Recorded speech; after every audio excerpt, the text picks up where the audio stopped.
Hi, this is Lady Lex UK and this is a Dreams Gadget tutorial. We're doing movers and outputs and we've got to the Force Applier.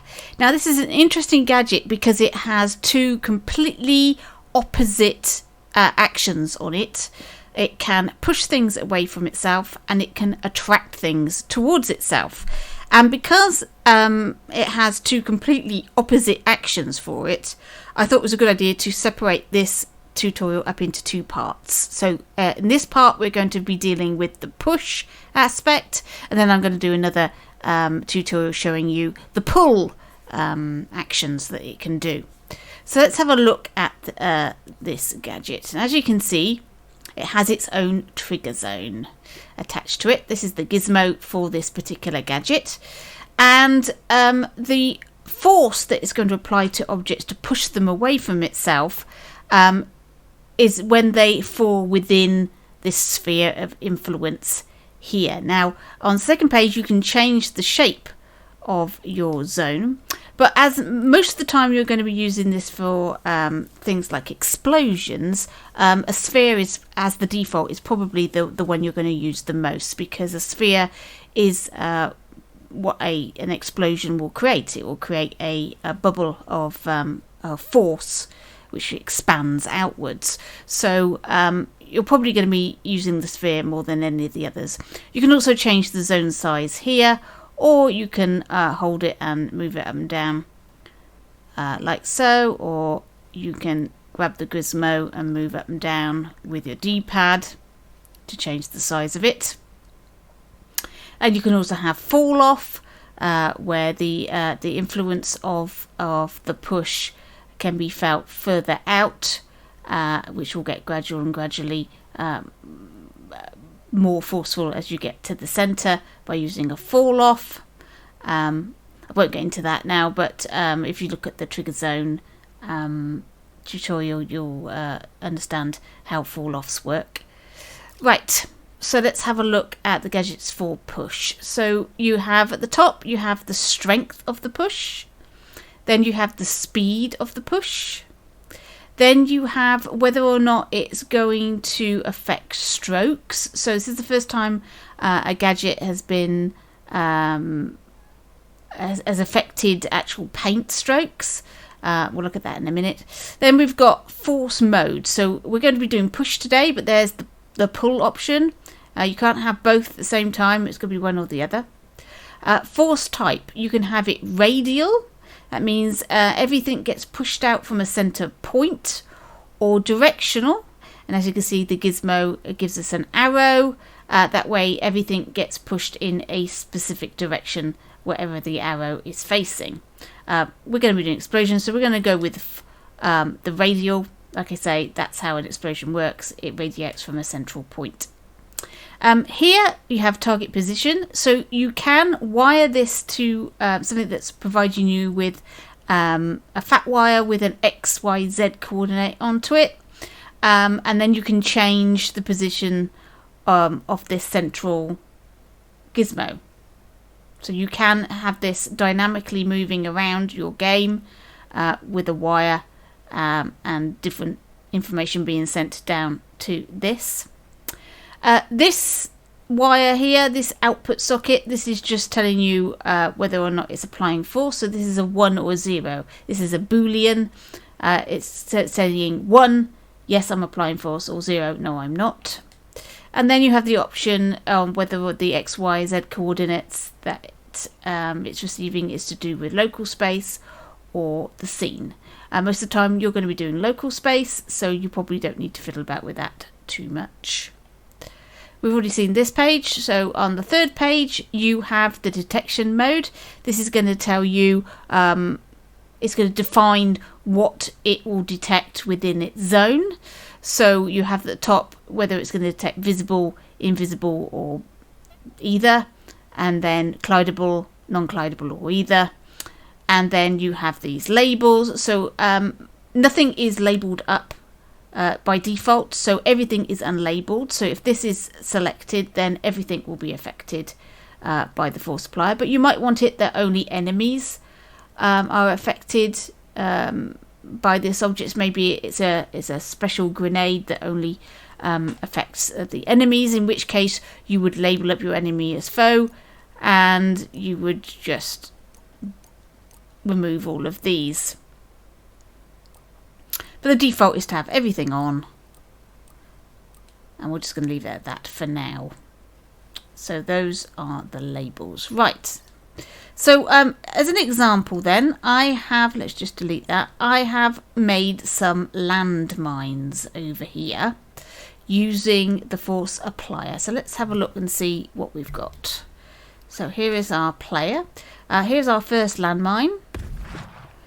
As soon as I touched it, it exploded, pushed me backwards, and I lost 10 points off my health. This one over here has got a little clock on it. It's counting down. If I stay here, it's going to explode and then knock 10 points off my life. This one here doesn't seem to be doing anything. There's no countdown or anything. I'll just step off it and it immediately explodes and we get another 10 off. So we've got a trigger switch, a countdown switch, and a trigger.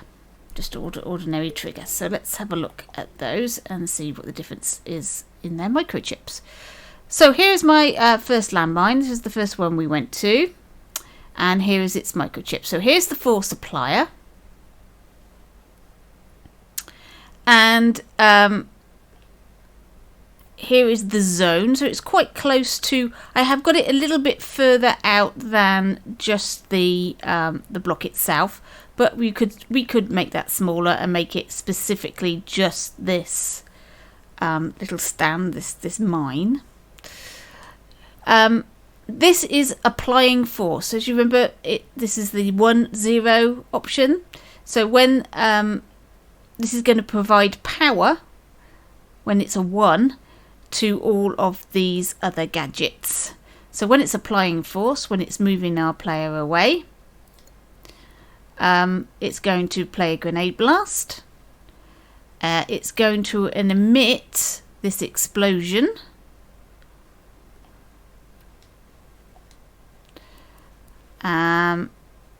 So that's, I've just popped that where I want the explosion to be. Not particularly in the right place, but there we go. It's fine. Then we've got a health modifier. Now this, I've made this slightly bigger than the actual explosion, so we're going to say that anything within this range, anything in this range is going to be affected.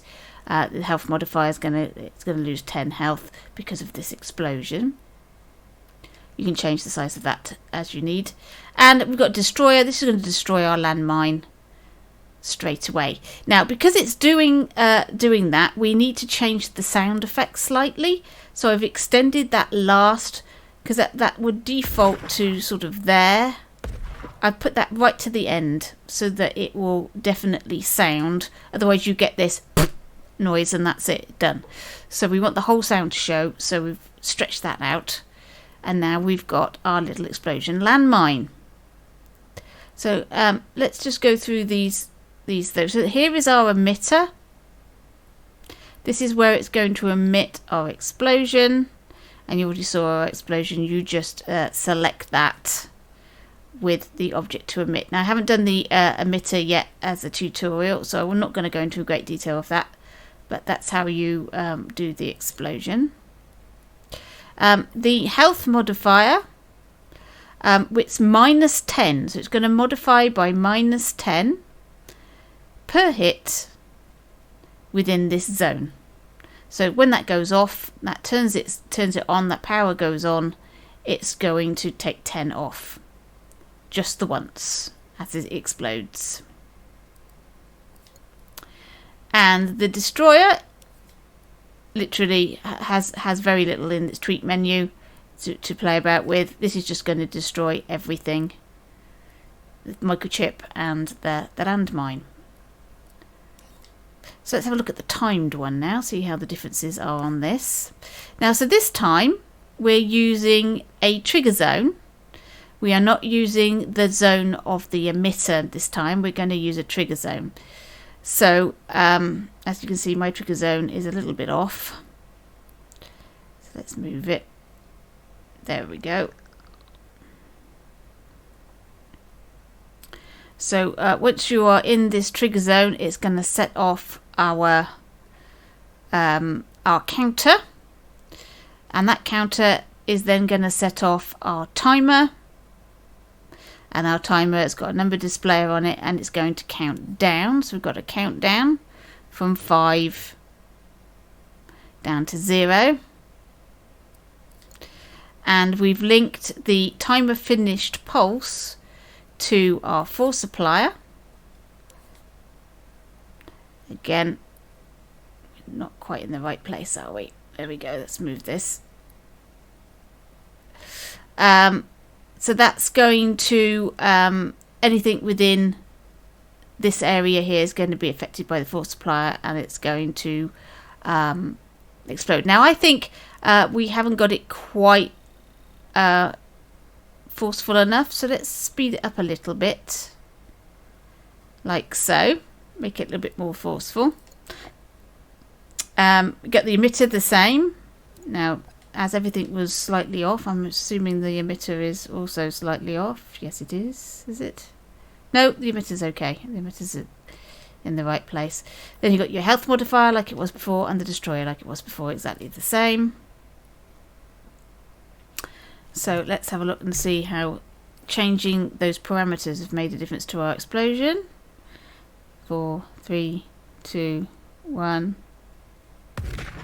Whoa! It's made a huge difference. There we go. It exploded straight up into the air. So we've made it perhaps a little bit too forceful now. So there we go. There's our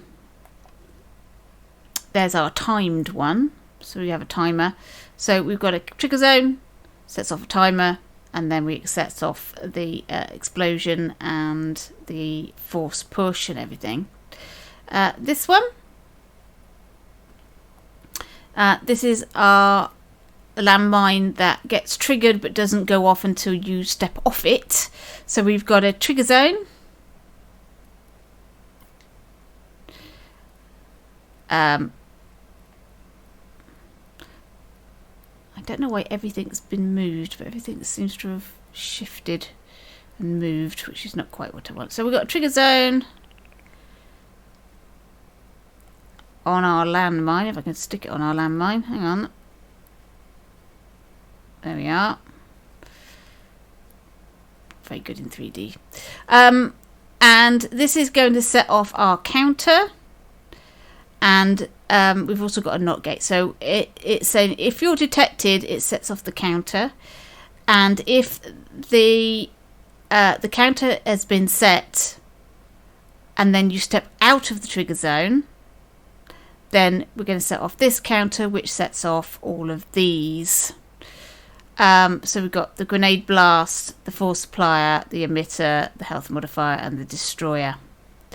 So this one will only set off once you've stepped off out of the trigger zone, and you need to make sure the force applier is bigger than the area of the block, so that it will affect, as he steps off, it will still affect him. So there we go. There are our landmines, and so what's happening here is the player is stepping in, and the force applier is pushing him outwards in a radial direction to the force that we put in and the speed that we put in. And you can fiddle about with this to get different effects so that you get it exactly as you want it. Step on, step off, it exploded. It didn't force push me, but it did affect me with 10 points of thing. Let's see. I don't think I have it strong enough. Let's put the strength back up. I think this is really going to push us now. Let's see. So we've set it off. Yeah, there we go. So you need to experiment around with all the settings to see how big an explosion you want and the effects that you want from the player stepping on your landmine, or your explosion or whatever it is that is force pushing everything away. What I haven't covered is the paint strokes. Let's just quickly show you that. So here's our force applier, and we'll put a paint stroke down like so. Now you'll see straight away, if I just grab it and I'll move it into the sphere of influence, nothing is happening. Let's turn it on and do it. Nothing's happening. Now we'll turn force speed on strokes on. So it's now going to do something to the stroke. Again, nothing is happening. Why not? Because you haven't made this physical. So let's make this a physical object in the world. And now you can see the force is being applied to the stroke.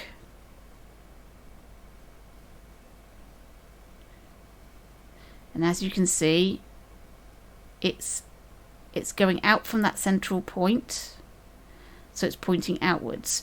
If I was to do a directional one, you'll see it will push in this direction. So you could create wind effects with this, pointing in a certain direction. The problem with this is you can't change the direction, which is a little bit awkward, because this can't be altered, because there's no input for it. But there you go. You'd have to have a few and turn them on and off to change them from different directions. But that's what that will do. You see, that will affect a paint stroke by applying a force to it. There you go. Right, thanks for watching. I hope that was useful, and I'll catch you in your dreams.